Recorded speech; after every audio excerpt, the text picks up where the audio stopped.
So Tucker Carlson gave a fiery speech, like an incredibly fiery speech at the Turning Point USA Student Action Summit. This is an annual event. And despite how much President Donald Trump wants everyone to please stop talking about the Epstein files, Tucker did the opposite and then some. So let's start with the centerpiece of his speech. Oh, gosh. Not acceptable. And I think the real answer is Jeffrey Epstein was working on behalf of intel services, probably not American. And we have every right to ask, on whose behalf was he working? How does a guy go from being a math teacher at the Dalton School in the late 70s with no college degree to having multiple airplanes, a private island, and the largest residential house in Manhattan? Where did all the money come from? And no one has ever gotten to the bottom of that because no one has ever tried. And moreover, it's extremely obvious to anyone who watches that this guy had direct connections to a foreign government.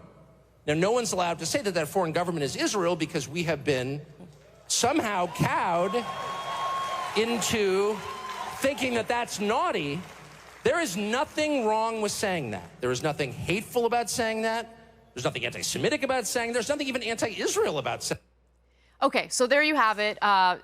Honestly, I never thought that in my lifetime I would see Tucker Carlson, of all people, give that kind of speech at a conservative event, right? But there he is, he says it. There was more to it. Look, we don't know if Jeffrey Epstein was simply a Mossad asset or an asset of intelligence organizations worldwide in general, right? We don't know that. There's a lot we don't know. But there is a lot of circumstantial evidence tying Epstein to Mossad. So, for instance, and to intelligence in general. So the Dalton School was brought up in that portion of his speech. The Dalton School, I know nothing about it prior to this whole situation. It's like a super prestigious school. They only hire like the best of the best for teachers. Jeffrey Epstein was a 20-year-old college dropout when Bill Barr's father hired him to work as a math teacher at the Dalton School. Right. Bill Barr's father was also part of OSS. Right. And then later, Bill Barr is the attorney general who was overseeing the prosecution of Jeffrey Epstein during Trump's first term and also obviously oversaw the death of Jeffrey Epstein. Like, there's just so many weird things at play here. Now, with that in mind, let's actually go to the next video. So Tucker also gave the audience some breadcrumbs that kind of reinforces the idea that Epstein worked for Israeli intelligence. Let's take a look at that. Where people feel like they can't just say, like, what the hell is this? You have the former Israeli prime minister living in your house. You have had all this contact with the foreign government. Were you working on behalf of Mossad? Were you running a blackmail operation on behalf of a foreign government? By the way, every single person in Washington, D.C. thinks that. I've never met anyone who doesn't think that. I don't know any of them that hate Israel, but no one feels they can say that. Why? And I think the longer that we play along with it, the more subterranean and creepy and hateful the conversation actually becomes.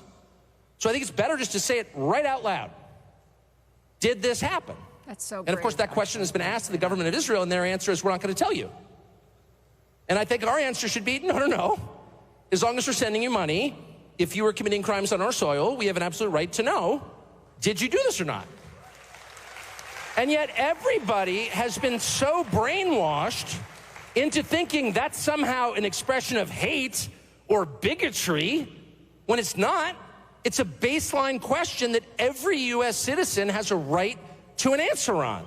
100%. I totally agree with him. Look, our intelligence organizations, our CIA, has a history of doing some pretty despicable things. That does not mean that the American people are bad people. Right. Okay, if the government of Israel or if Mossad engaged in a blackmail operation, that says nothing negative about the Israeli people. So the point that he makes there is a really important one, because I don't want individuals in this country to start growing this hatred in their heart for any group of people based on what systems of power got involved in. I would be, first of all, there's no way that like Israeli citizens, like they voted on having Mossad run a blackmail op. No, there's no way. Yeah. So like put the bigotry idea aside. This isn't a bigoted argument to make. However, if there was a blackmail operation and you have foreign governments pulling levers of power and influencing American foreign policy, obviously that's a big problem. That makes me question whether or not this is really a democracy, whether we're really free as a nation. You know what I'm saying? And that's why people say that Epstein is the key.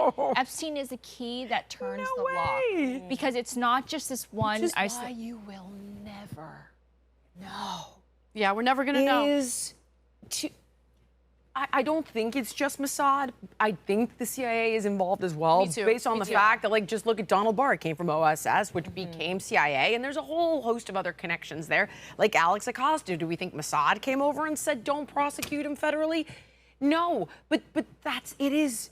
And the thing is, people are anti-West right now for the things our government has done. Yes. You and I yes. didn't. We didn't vote for these things. No. We didn't vote for forever wars. I mean, maybe with, Iraq and whatever. But my point is, the vast majority of it, we are against. Oh, of course, But it Americans is are what it disgusted is. by this, and they want to know the truth about it, which Yeah. speaks well of Americans, both, the MAGA contingent that's demanding the Epstein files, and then also a huge portion of the left that also wants to see the Epstein files. Could I say something just really quick? Because you do see some people, and even when we covered it last week, who were like, you ladies don't understand that if this actually really came out, that means financial systems falling, markets crashing, just due to the pure implication of all of the people involved. Yeah. And I just want to say, maybe I don't understand what that looks like, and that's something beyond, like, it's unconscionable to me, it's beyond my comprehension, but any system that will only survive on protecting pedophiles needs to freaking fall to the ground. I agree. And let us deal with the repercussions. Sorry, Listen, Anna. it seems, by the way, speaking of like financial markets and things like that, it seems like no matter what happens, the stock market goes up. I'm not really worried about that. I'm not really worried about that. I'm actually worried about us not really being a sovereign country. That's what I'm worried about. It's a little bit more important, huh? God, And that's to so that true, point, Anna. Tucker Carlson also talked about, what it's supposed to mean to be an American. And I really loved this portion of his speech. Take a listen.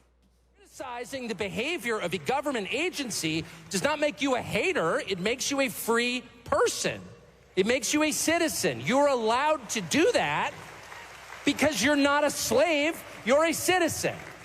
And you have a right to expect that your government will not act against your interests, and you have a right to demand that foreign governments not be allowed to act against your interests. That's not creepy. It shouldn't be forbidden. And yet all of us have trained ourselves to believe that you can't say that somehow, that that's like too naughty and forbidden. And the effect of making that off limits has been to create a lot of resentment, and I'll say it, hate online. So I just want to say there has been absolutely no indication that Tucker Carlson would ever consider suicide. Just want to put that out there. Yeah, I also think that out it's there. really interesting, the reactions to that speech, which I think is tremendous and so courageous given, where he is in the conservative constellation. I might bring hatred upon my own head, but Laura Loomer has been fuming over Tucker Carlson's speech. Oh, yeah. She's saying that Carlson is clearly an agent of Qatar because he dares to utter truths about the situation. Do people know how wealthy Tucker Carlson is? He doesn't need to be an agent of anybody. Right. Tucker Carlson is a kingdom in his own right. I'm just saying that, it leads me to question, is she an agent of Mossad? If she's questioning other people, then we should question her. I mean, given how that she's behaved over the last couple months. I've quite literally texted people and been like, hey, do you think she's an up? I mean, it's just really interesting the way she tries so hard to shape public discourse and get ahead of things. We saw even when the Palantir thing was blowing up, she was like, hey, deploy Palantir. Now she's accusing anybody who is daring to question things an asset of the Middle East. Let's talk about Palantir. Who founded Palantir? Peter Thiel. Exactly. And also J.D. Vance's mentor and funder, the one who put him in the position that he's in now, essentially. There would be no J.D. Vance without him. Precisely. And their biggest foreign client is Israel. Palantirs. This is not the first time this has happened. So, sorry, I'm sort of looping it back into the Epstein piece, but Tucker said he doesn't have a computer because he's so afraid that they're going to plant. I don't want to get activate his camera. but plant very bad types of pornography. Oh, on it. that's not a So bad that's- theory. wow. That's not a bad theory. And I mean, he's basically said, and there are cases, I'm looking up one right now, where it's not unheard of for our government agencies like CIA to utilize, again, So we're going to basic- block this out, child pornography. So, for example, former CIA officer Joshua Adam Schulte, I could be mispronouncing, sentenced to 40 years in prison for espionage and child pornography charges. So they're basically saying he used it and went rogue when they went after him. He planted evidence. They're suggesting like he went to 480 months in prison for crimes of espionage, computer hacking, contempt of court, making false statements to the FBI, and Yeah. a certain type of pornography. So it's like, oh, but he was a rogue character. But like, there's a reason the guy doesn't have a computer. Like, he's less worried, arguably, that they will literally take him down. But I hate talking like this on YouTube. It's so annoying that Yeah. they will kill him, and more worried that they will kill him with this tool.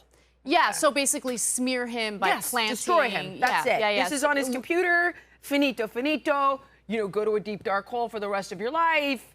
Smeared forever, no legacy. You know, that's Yeah. it. I mean, it's not out of the question. No, it's That not. this tool would be used. It's the ultimate. Yeah. If you're not going to take somebody out literally, physically, take them out.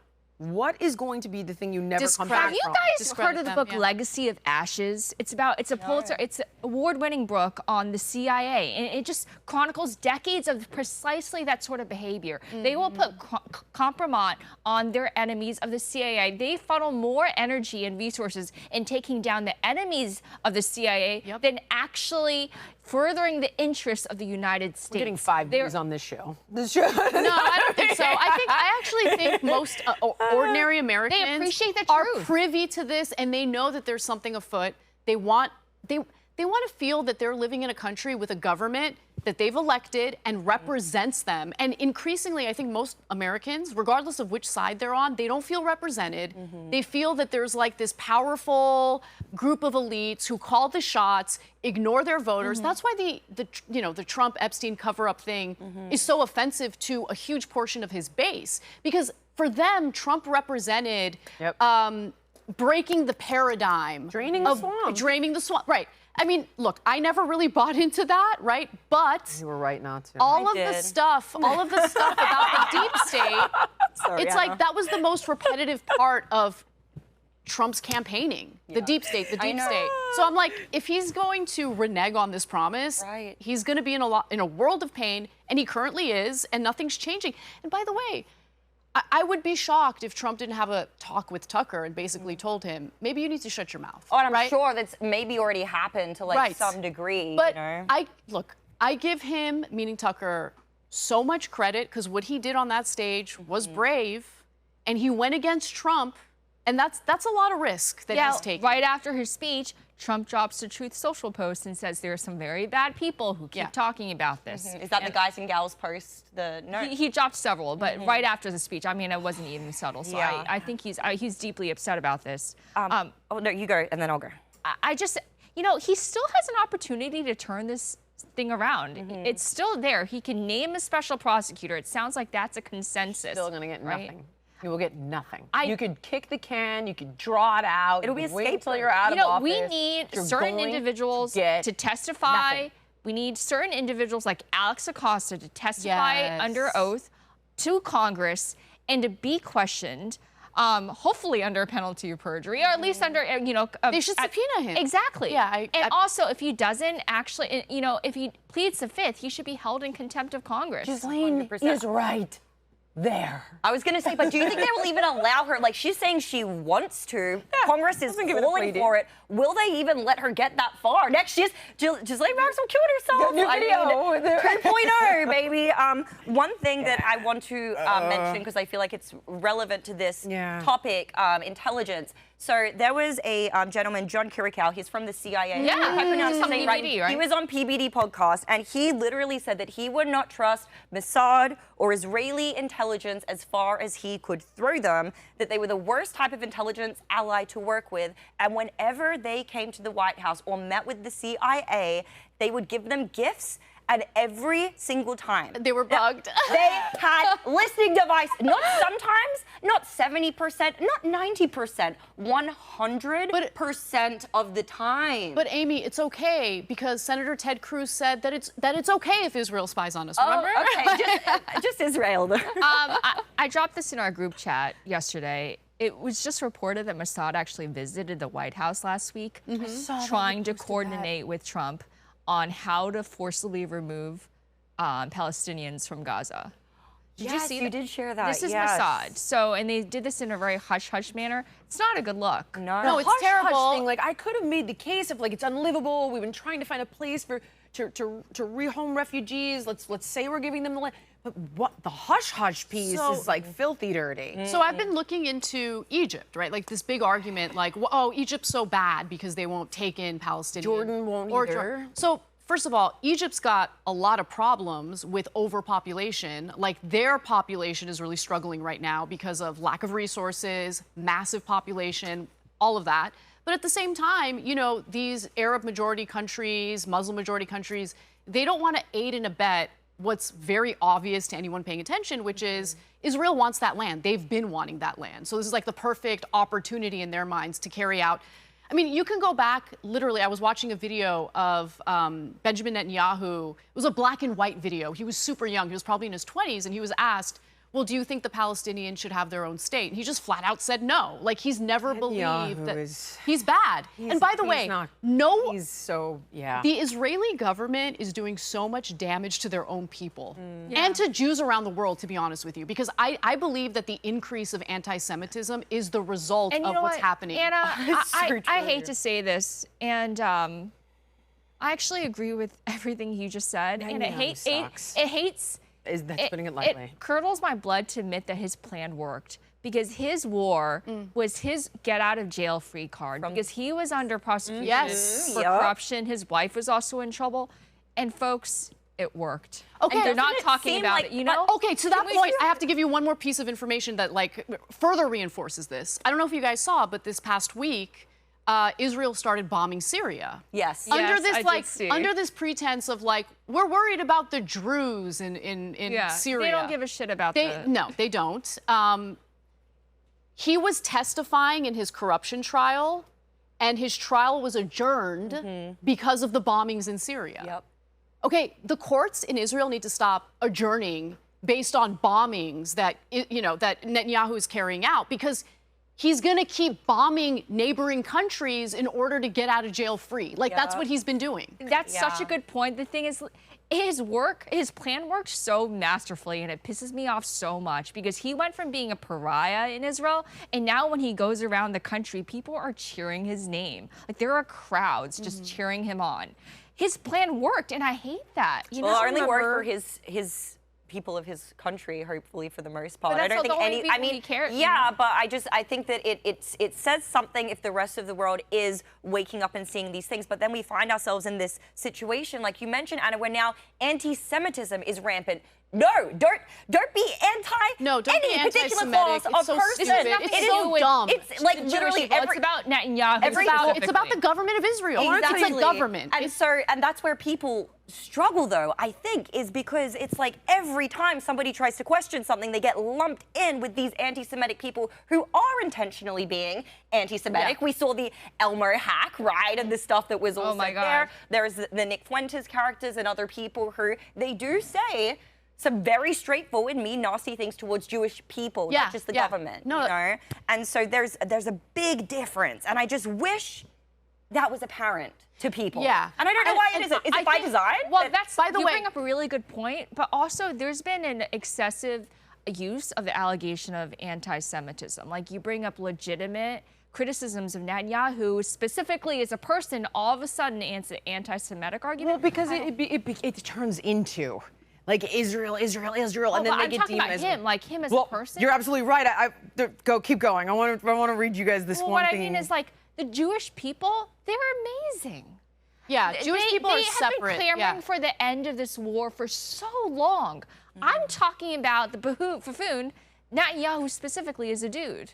Yeah. And it's not just... And Ben Gvir and Smotrich, like even further right to Benjamin Netanyahu. And he would lose his coalition. And all he cares about is his power, his coalition, and more importantly, avoiding actually facing real consequences for those corruption charges. Go ahead. Did you guys ever see the hidden video he was secretly recorded in? Bibi?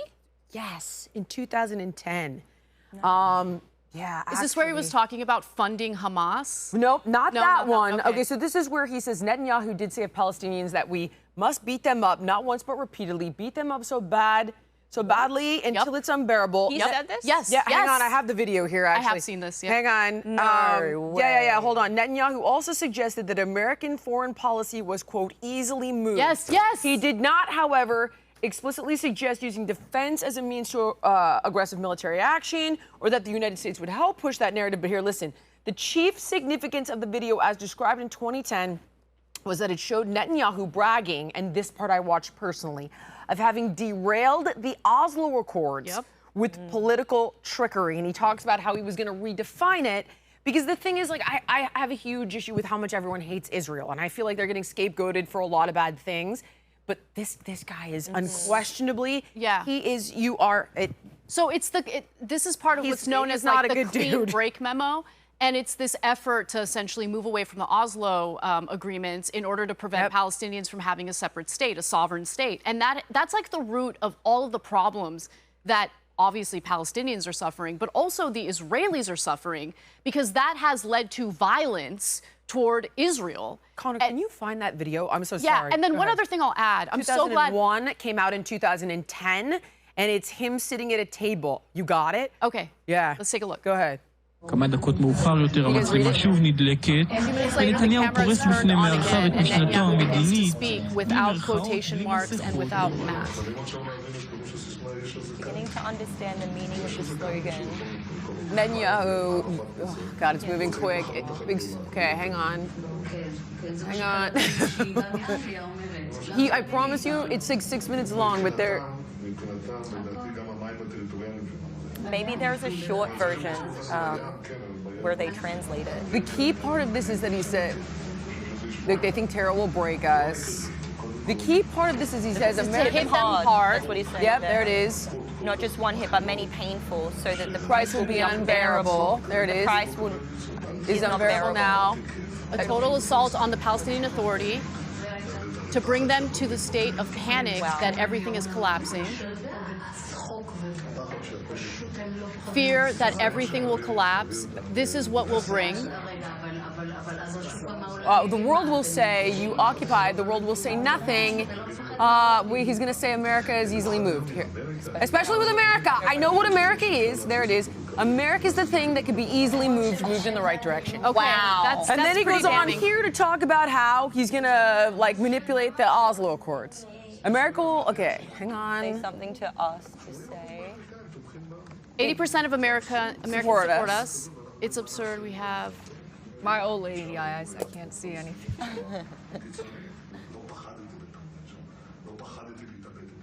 For confrontation with Clinton. I was not afraid to clash with the UN. And he goes on, I promise you, to talk about that whole thing about redefining the Oslo Accords and like pretending as though they don't acknowledge some aspect of it. And this is the part when because I was like, we got to, if we really think that this tiny little country is manipulating our country, but whether that's true or not, it doesn't even matter because this guy just told you who he is. Yeah, back exactly. in 2001. Girl, okay, I don't know if you ladies even know about this. A video had emerged of Netanyahu also saying out loud that 9/11 was good for Israel. Based on what?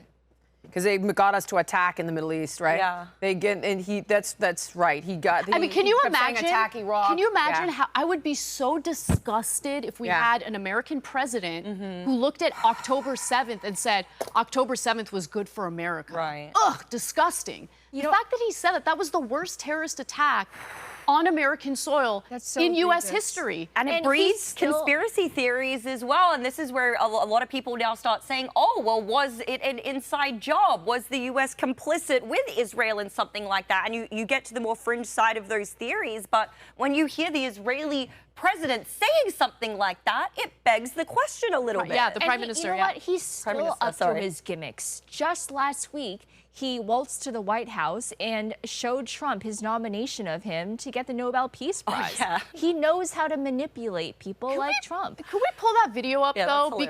Because that video was a little You mean strange across the to table? me. Yeah, because as Netanyahu is reaching across to show him the paper, Trump looks scared. And he even, like, it's jarring. He, like, backs up aggressively. Yeah, if we could pull up that video. Yeah, this is where Netanyahu is presenting the Nobel Peace Prize nomination. Yeah, I don't know if it was actually a nomination based on how Trump reacted to that, that document. You're right. I did not see this. How did I miss this? It's pretty But wild. he knows exactly how to play him. He's playing him like a fiddle because this is something that Trump has made no bones about wanting for decades. You know, he wants it's his final, like. Oh, for sure. Yeah. Yeah. Like, he's been vocal about wanting. You're 100% right. Exactly. Won all the accolades. He's been president twice, Nobel Peace Prize. Yes, that's it. Perfect. Nice, Connor. We speak in one country, in one region after the other. So I want to present to you, Mr. President, the letter I sent to the Nobel Prize Committee. It's nominating you for the Peace Prize, which is well deserved, and you should get it. Thank you very much. This I didn't know. Wow. Thank you very much. That is not the reaction I would expect from you from in Trump. particular, this is because very meaningful. Thank you Homeboy's very been much. wanting a Nobel Thank you Peace for everything Prize you're doing. forever. And there's Straight like no on. excitement. He backed up like immediately.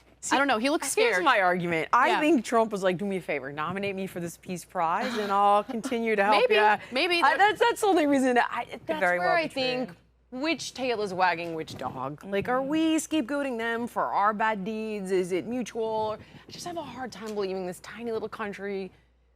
I mean, if that tiny little country has a lot of kiddie, abuse, blackmail on powerful people in our government, and I'm not just talking about, members of Congress or members of Trump's cabinet or maybe even Trump himself, we don't know.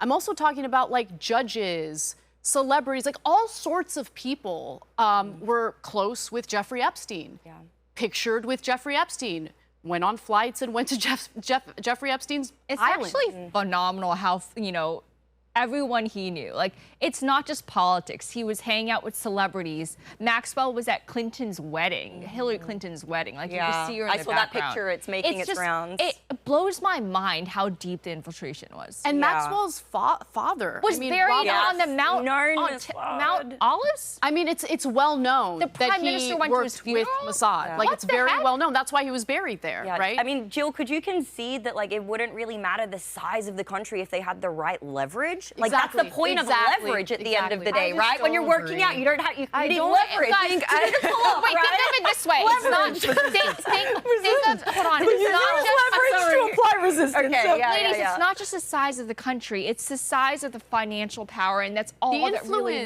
matters. yeah. It's the buying of Congress, and I just hate to say it because we're gonna get smeared again. Qatar buys Congress. I mean, They do, but if you look at the numbers, I mean, it doesn't even come close. Qatar spends the most. Qatar doesn't spend the most. They spend the There's- freaking most. If you more look than at Israel. the entirety of the Israel lobby, it's not just AIPAC. Yeah. It's very influential and very powerful. And telling they're you. effective in destroying a person's political career just through their And you know fundraising what? and funding operations. And they've adopted a novel strategy, by the way. They don't smear candidates by smearing them as anti-Israel. They don't even mention Israel. They say, like, for example, if it's a progressive, they'll run like, they'll just show how that person's like not progressive enough. Or if they're running a conservative district, they'll run ads about how they're not conservative enough.